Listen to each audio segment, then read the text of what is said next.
بسم اللہ الرحمن الرحیم۔ السلام علیکم ناظرین، آپ یوٹیوب چینل دیکھ رہے ہیں، میں عمران خان ہوں۔ ناظرین، مذاکرات ایران اور امریکہ کے بیچ میں ابھی تک شروع نہیں ہو پائے۔ پہلے یہ کہا گیا کہ ویکینڈ پہ مذاکرات شروع ہو جائیں گے، پھر کہا گیا جی سوموار کو ہو جائیں گے، پھر ڈونلڈ ٹرمپ نے دعویٰ کیا کہ منگل والے دن جو ہے وہ ان کی ٹیم پہنچ جائے گی پاکستان میں اور ایران کے ساتھ مذاکرات ہوں گے۔ ایک طرف امریکہ کا موقف ہے جو بار بار بدل رہا ہے اور اس کے ریزنز بھی ہیں۔ پہلے آپ دیکھ لیں ڈونلڈ ٹرمپ نے جو لیٹسٹ بیان دیا ہے وہ یہ ہے کہ ڈیموکریٹس ایران کے حوالے سے ہماری اس وقت کی انتہائی مضبوط پوزیشن کو نقصان پہنچانے کی ہر ممکن کوشش کر رہے ہیں۔ اس حقیقت کے باوجود کہ پہلی جنگ عظیم 4 سال 3 ماہ اور 14 دن جاری رہی، دوسری جنگ عظیم 6 سال 1 دن تک چلی۔ اب یہ جنگوں کا حوالہ ڈونلڈ ٹرمپ اس لیے دے رہے ہیں تاکہ وہ اپنے نقصان کو کم کر کے ثابت کریں کہ دیکھیں نا، جنگ عظیم تو اتنی لمبی چلتی ہیں، لڑائیاں بہت لمبی چلتی ہیں، ہم نے تو بہت مختصر لڑائی کی ہے۔ اس سے پہلے وہ افغانستان کے اندر لڑائی یا عراق کے اندر لڑائی، ان چیزوں کے حوالے بھی دے چکے ہیں۔ انہوں نے کہا جی 6 ہفتوں کا میں نے وعدہ کیا تھا، ہم نے کافی کامیابیاں حاصل کی ہیں۔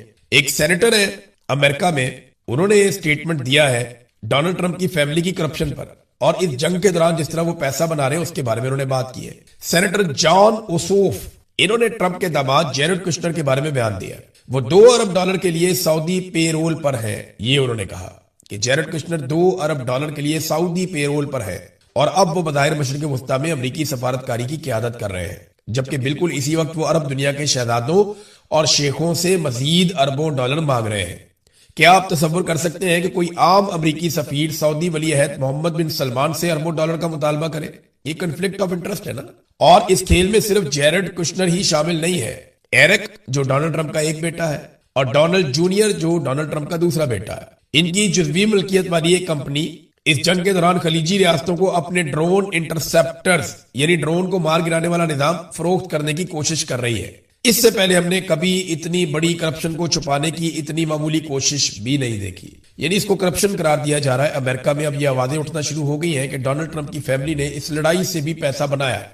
کچھ اور چیزیں بھی امریکہ میں سامنے آئی کہ ایک سٹا ہوتا ہے، جیسے ہی لڑائی پھیلنے لگتی ہے تو ایک دم قیمتیں اوپر جاتی ہیں، اور جیسے ہی یہ سٹیٹمنٹ آتے ہیں کہ اب لڑائی جو ہے وہ رک جائے گی تو قیمتیں نیچے جاتی ہیں۔ ان قیمتوں کے اتار چڑھاؤ میں بھی اربوں ڈالر بنتے ہیں، اور اس کھیل کے اندر کچھ لوگ شامل ہیں جن کے اوپر تحقیقات کا مطالبہ کیا جا رہا ہے۔ شک اس بات میں کیا جا رہا ہے کہ ڈونلڈ ٹرمپ اور ان کے ساتھیوں کو پتا ہوتا ہے کہ یہ والا سٹیٹمنٹ دیں گے تو پیٹرول کی قیمتیں اوپر چلی جائیں گی، اور یہ والا سٹیٹمنٹ دیں گے تو پیٹرول کی قیمتیں نیچے آ جائیں گی۔ تو عالمی سطح پہ ایک سٹا ہو رہا ہے اور اس سٹے کے ذریعے سے بھی پیسہ بنایا جا رہا ہے۔ ناظرین، اب ایک آخری خبر میں آپ کے سامنے رکھتا ہوں، یہ ہے جناب باجوڑ سے رکن صوبائی اسمبلی ہے پاکستان تحریک انصاف کے، انہوں نے بڑی الارمنگ قسم کی بات کی ہے۔ محمد فہیم صاحب ہمارے جرنلسٹ ہیں، انہوں نے اس کو رپورٹ کیا ہے، اور رکن اسمبلی ڈاکٹر حمید الرحمان، یہ پاکستان تحریک انصاف کے باجوڑ سے رکن ہے، وہ یہ کہتے ہیں کہ ہفتے والے دن ضلع باجوڑ کی تحصیل خار میں سیکورٹی فورسز سپانسر لوگوں نے دہشت گردوں کی موجودگی کی بنا پر ایک گاؤں پر چھاپا مارا اور وہاں پر چادر اور 4 دیواری کے تقدس کو پامال کیا اور اس چھوٹے بچے کو اپنی ماں کی گود میں شہید کر دیا۔ اس کے ساتھ ساتھ اس گاؤں کے جتنے گھر تھے ان سب میں جتنا کچھ موجود تھا اسے مال غنیمت کے نام پر لے گئے، جس میں سونا، نقدی اور کپڑے وغیرہ بھی شامل تھے۔ اس کی تمام تفصیلات بھی موجود ہیں۔ سید بادشاہ کے گھر سے 2 تولے سونا اور 72,000 روپے بھی لے گئے۔ فضل حیات کے گھر سے 1 لاکھ روپے ساتھ لے گئے اور اس کے ساتھ ساتھ گھروں سے کپڑے بھی لے گئے۔ اس کے بعد اہداف بھی حاصل نہیں کیے گئے۔ وہاں لوگوں نے احتجاج کیا اور مطالبہ کیا کہ ان لوگوں کے خلاف انکوائری ہو، کیونکہ یہ ایک بار نہیں ہوا، روزانہ کی بنیاد پر ان علاقوں میں سیکورٹی فورسز کے ادارے اور اہلکار مختلف شکلوں میں اور مختلف کپڑوں میں چادر اور 4 دیواری کا تقدس پامال کرتے ہیں۔ اس کے علاوہ ہمارے علاقے چھوٹے معمول میں مختلف علاقے ہیں جہاں روزانہ لاشیں اٹھانا معمول بن گیا ہے۔ اس پورے ایوان کو پتا ہے کہ جون 2025 میں باجوڑ میں آپریشن کیا گیا، علاقے کلیئر کیے گئے، لوگ بھی بے گھر ہوئے، خیموں میں جا کر رہے، لیکن اس کے باوجود کلیئر علاقوں میں دوبارہ آپریشن کر رہے ہیں اور تلاشی لے رہے ہیں اور مارٹر گولے فائر کر رہے ہیں۔ اس کا کیا مطلب ہوا؟ 1 سال میں ابھی تک وہ علاقہ کلیئر نہیں ہو سکا۔ یہ بڑا الارمنگ ہے کہ اگر سیکورٹی فورسز یہ چھاپے مارتی ہیں یا ایکٹیویٹیز کرتی ہیں اور اس کے اندر لوگوں کا سامان اٹھا کر لے جائے یا عام لوگوں کا قتل عام ہو یا بچے شہید ہو جائیں، یہ واقعات انتہائی افسوسناک ہیں، ان کی فوراً انکوائری ہونی چاہیے۔ اور یہ کوئی عام آدمی نہیں کہہ رہا، یہ رکن صوبائی اسمبلی ڈاکٹر حمید الرحمان کا سٹیٹمنٹ ہے۔ تو اس میں سیکورٹی فورسز کو فوری طور پہ تادیبی کارروائی کرنی چاہیے ان لوگوں کے خلاف جنہوں نے یہ حرکت کی ہے۔ ایک چیز ناظرین میں جاتے جاتے آپ کو بتاؤں، پاکستان میں نا ایک بڑا سخت مقابلہ شروع ہو گیا ہے۔ یہ بظاہر تو بہت سینئر لوگ ہیں پاکستان کی میڈیا میں حیران ہوتا ہوں کہ ان کو ہو کیا گیا۔ اچھے خاصے تھے. کبھی کبھی یہ کہتے تھے کہ یہ خلاف ہے اسٹیبلشمنٹ کی سیاست میں مداخلت پر. لیکن عاصم منیر صاحب کے جوتے پالش کرنے میں ان صحافیوں نے کمال کر دیا. ایسا سخت مقابلہ چل رہا ہے, میں کیا ان کے نام لوں, اتنے سینئر لوگ ہیں. کچھ کے چہروں پہ داڑیاں ہیں, کچھ کے بال سفید ہیں, کچھ نے دہائیاں گزار دی میڈیا میں. مجھے تو اب شرم آتی ہے کہ یہ ہمارے میڈیا کے اندر ہمارے سینئر اس طرح کے لوگ نکلے. کوئی ایک جوتا پالش کر رہا ہے, کوئی دوسرا جوتا پالش کر رہا ہے, کسی نے تسمے منہ میں دبائے ہوئے ہیں. دیکھیں, بطور ادارہ فوج کو تحفظ اگر آپ دینا چاہتے ہیں تو فوج ہمارے ٹیکس سے چلتی ہے, وہ آپ کریں گے تو کوئی بری بات نہیں ہے. یعنی میرا بھی یہ ماننا ہے کہ فوج کو نقصان نہیں ہونا چاہیے اور فوج کے خلاف کوئی پروپیگنڈا نہیں ہونا چاہیے, میرا یہ ماننا ہے. لیکن اس کا آغاز کون کرتا ہے؟ اس کا آغاز وہ قیادت کرتی ہے, فوجی قیادت, جو فوج کو اپنے ذاتی مفاد کے لیے استعمال کرتی ہے. جب آپ گن ڈالیں گے, غیر قانونی غیر آئینی حرکتیں کریں گے, جب آپ ملک کو تباہ کریں گے اور فوج کے پیچھے جا کر چھپ جائیں گے, تو آپ کو جب لوگ جوابی حملہ کریں گے تو آپ تو فوج کے پیچھے جا کر چھپے نا, پھر فوج کا نقصان ہوتا ہے. تو دونوں طرف سے یہ ہونا چاہیے, ایک طرف سے نہیں ہوتا. اب فوج کی اگر کوئی تعریف کرتا ہے یا فوج کو بچانے کی کوشش کرتا ہے, میرے خیال میں جرنلزم میں وہ اتنا کوئی برا نہیں مانا جائے گا. لیکن جرنیلوں کے جوتے پالش کرنے میں تو کمال کر دیا ہمارے ان صحافیوں نے, میں حیران ہو گیا. اور یہ بات جرنیلوں کو بھی سوچنی چاہیے, یعنی عاصم منیر صاحب کو سوچنا چاہیے کہ ان کے اقدامات کا بوجھ جا کر فوج بطور ادارہ فوج پہ پڑتا ہے.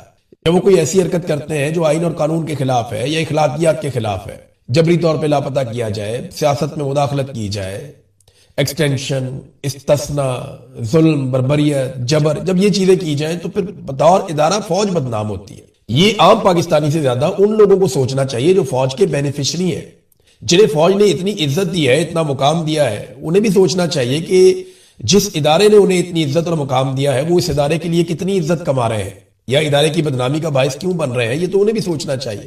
لیکن میں ان کا کیا کہوں, یہ تو آوے کا آوا بگڑا ہوا ہے اور کئی دہائیوں سے بگڑا ہوا ہے. جو اصل بات ہے وہ یہ ہے کہ ہمارے صحافیوں نے بے شرمی کا کمبل اوڑھا ہوا ہے.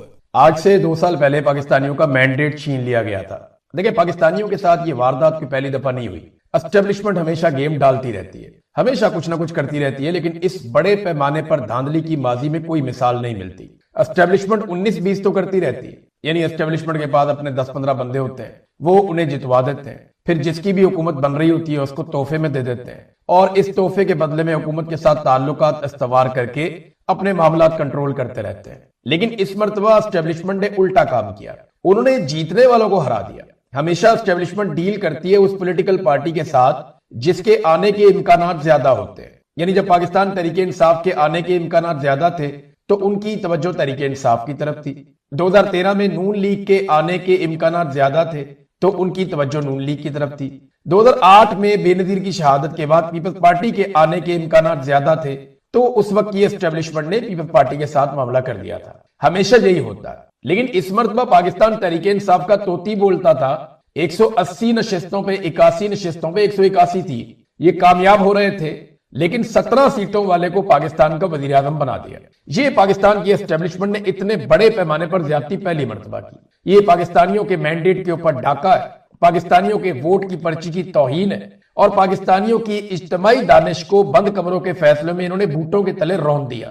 پاکستانیوں کی بے عزتی کی چند لوگوں نے بند کمروں میں بیٹھ کے, جن میں عاصم منیر صاحب سر فہرست ہیں. اب ایک مرتبہ پھر آج امتحان ہے پہیہ جام ہڑتال کا. انہوں نے اعلان کیا پاکستان تحریک انصاف نے, اور یہ ان کی پہلی ایسی کوشش ہے جس میں وہ ملک بند کرنے جا رہے ہیں. اس سے پہلے اس قسم کی کوئی کوشش اس تحریک میں پاکستان تحریک انصاف نے نہیں کی. شام تک صورتحال واضح ہو جائے گی اور میں اگلے ویلاگ میں آپ کو بتانے کے قابل ہوں گا کہ پاکستان تحریک انصاف کس حد تک کامیاب ہوئی, اور اگر نہیں ہوئی تو کس وجہ سے نہیں ہوئی, اور اگر تو انہیں کامیابی ملتی ہے تو یہ ایک بہت بڑا اعتماد انہیں ملے گا. اسٹیبلشمنٹ کو گھبراہٹ طاری ہو جائے گی اور اس کے بعد اسٹیبلشمنٹ کو کوئی اور راستہ اختیار کرنا پڑے گا. پاکستان تحریک انصاف کا دباؤ بڑھ جائے گا اور ان کو یہ سمجھ آ جائے گی کہ ہم ملک بند کر سکتے ہیں مستقل طور پہ بھی, اور فیوچر میں وہ اس پلان کو مزید ریفائن کر سکتے ہیں. اگر کامیاب نہیں ہوتے تو پھر انہیں سیکھنا پڑے گا, دوبارہ نئی حکمت عملی بنانی پڑے گی اور زیادہ محنت کرنی پڑے گی. دیکھیں, عمران خان نے اور کوئی راستہ چھوڑا ہی نہیں ہے لڑائی کے علاوہ. عمران خان نے کوئی ڈیل لینے سے انکار کر دیا. ابھی حال ہی میں دوبارہ انہیں ڈیل آفر ہوئی ہے, لیکن عمران خان صاحب ڈیل لے نہیں رہے. دیکھیں, وجوہات آپ کو سمجھنی پڑے گی. نمبر 1 یہ ہے کہ اسٹیبلشمنٹ کو یہ بات سمجھ آنا شروع ہو گئی ہے کہ جتنا مرضی مارو, یہ عمران خان کا جن بوتل میں بند نہیں کر سکتے. جو مقبولیت کا جن ہے عمران خان کی, جیسے نوجوان ان کے ساتھ کھڑے ہو گئے ہیں, یہ اس کو ختم نہیں کر سکتے. ابھی ایک پاگل پن والا انہوں نے کچھ عرصہ پہلے فیصلہ کیا کہ ہم 25 سال تک ووٹر کی تعداد کو لے جائیں گے. انہیں بتایا گیا اس سے بھی زیادہ فرق نہیں پڑے گا. آپ جینزیز کی ایک تعداد کو بیچ میں سے نکال دیں گے تو باقیوں کا آپ کیا کریں گے؟ جو اس سے پہلے والی جنریشن ہے، جنریشن وائی، اس کا آپ کیا کریں گے؟ جو 80 کی دہائی میں لوگ پیدا ہوئے، 90 کی دہائی میں پیدا ہوئے، ان کا آپ کیا کریں گے؟ یا اس سے پہلے والوں کا آپ کیا کریں گے؟ یہ اور زیادہ ری ایکٹیو ہو جائیں گے اور زیادہ آپ مصیبت میں پڑ جائیں گے. ان کو یہ بتایا گیا. پھر اسٹیبلشمنٹ کو یہ سمجھ آ گئی کہ نہ معیشت چلتی ہے، نہ ملک چلتا ہے، نہ فیصلے ہو سکتے ہیں، نہ عزت ہی بچتی ہے. تو ایسی صورتحال میں کیا کریں؟ تو عمران خان کو انگیج تو کرنا پڑے گا. دوسرا دیکھیں، ایک اور بہت سیریس ایشو ہے جس کو ہم ڈسکس نہیں کرتے نارملی. عمران خان نے نا رستہ چھوڑا کوئی نہیں اپوزیشن کے لیے. یعنی وہ اگر ڈیل نہ کرے تو کیا فائدہ؟ ساری اپوزیشن فرض کریں ڈیل کر لے اور عمران خان نہ کرے تو کیا فائدہ؟ کیونکہ عمران خان ڈیل کریں گے تو پھر اسٹیبلشمنٹ جیتے گی، ادروائز انہیں شکست رہے گی اور پاکستان کی عوام جو ہے وہ ٹکر دیتی رہے گی. کیونکہ عوام عمران خان کے ساتھ کھڑی ہے، وہ کسی اور کے ساتھ تو کھڑی نہیں ہے. عمران خان جسے آگے کرتا ہے لوگ اس کے ساتھ کھڑے ہو جاتے ہیں. تو ایک عدم اعتماد ہے موجودہ نظام پہ اور حکومت پہ، وہ ٹھیک نہیں ہو رہا معاملہ.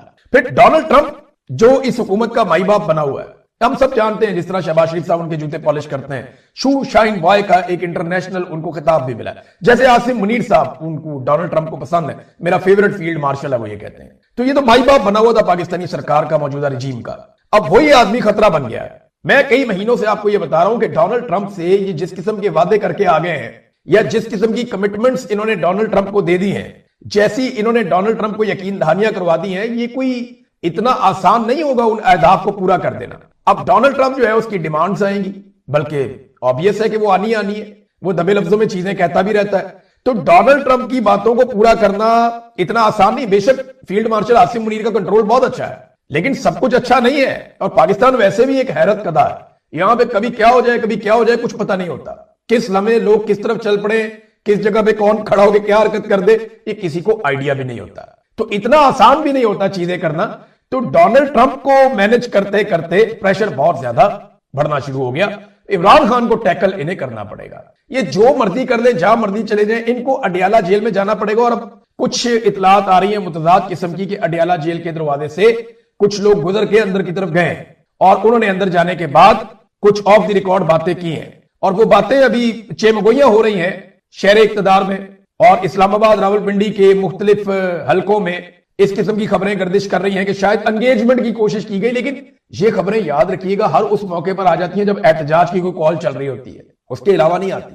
تو اگر کوئی سنجیدگی ہوگی تو پتہ چل جائے گا. ادروائز عمران خان صاحب تو ڈٹ کر کھڑے ہیں. وہ اب تک انہوں نے ایبسولوٹلی ناٹ کہا ہے، وہ کسی قسم کی ڈیل کے لیے ذہنی طور پہ تیار نہیں ہے. ناظرین، جو دہشت گردی کا معاملہ افسوسناک ہوا اسلام آباد میں، اس حوالے سے جو ڈیولپمنٹس ہیں میں آپ کے سامنے رکھتا ہوں. نمبر ایک تو آپ کا جو انفارمیشن منسٹر ہے پاکستان کا، اس نے کہا یہ حکومت کے پاس کوئی غیب کا علم نہیں ہے کہ حملوں کا پہلے سے پتہ لگا لیا جائے.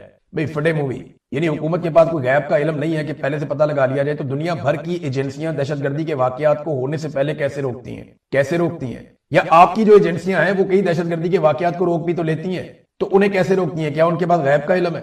بے شمار آپ کے پاس ٹاؤٹ لگے پھرتے ہیں جن کے پاس غیب کا علم ہے. وہ پہلے ہی بتا دیتے ہیں کہ عدالت نے کل کیا فیصلہ دینا ہے. غائب کا علم ہے نا ان کے پاس. وہ پہلے ہی بتا دیتے ہیں کہ اب کون گرفتار ہوگا، کس کے لیے زمین تنگ کی جائے گی.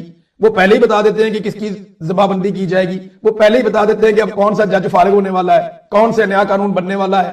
یہ غیب کا علم نہیں ہے تو اور کیا ہے؟ ان کو پہلے سے کیسے پتا چلتا ہے؟ ایجنسیوں کا کام یہ ہوتا ہے. یہ انٹیلیجنس ایجنسیاں ہیں، کوئی ٹریول ایجنسیاں نہیں ہیں. انہوں نے پہلے سے پتا لگانا ہوتا ہے اور ان کے پاس ایسے سورسز ہوتے ہیں، ہیومن ریسورس ہوتے ہیں اور بہت سارے سورسز ہوتے ہیں. ان کو ٹیکنالوجیز الگ الگ قسم کی دنیا بھر کی لے کر دی ہوئی ہیں اور ان کی کمانڈ ہے پورے ملک کے اوپر. ہر کیمرے کے اوپر ان کی کمانڈ ہے، کنٹرول ہے. ہر موبائل فون کے ڈیٹا تک ان کی کنٹرول ہے. تو جتنا کنٹرول ان کے پاس ہے انٹرنیشنلی بہت کم ایجنسیوں کے پاس اتنی سہولت ہوتی ہے جو پاکستان کی طرف نے ان کو ہر چیز دے دی ہے. یعنی بیوروکریٹس تک کا فیصلہ تو یہ لوگ کرتے ہیں.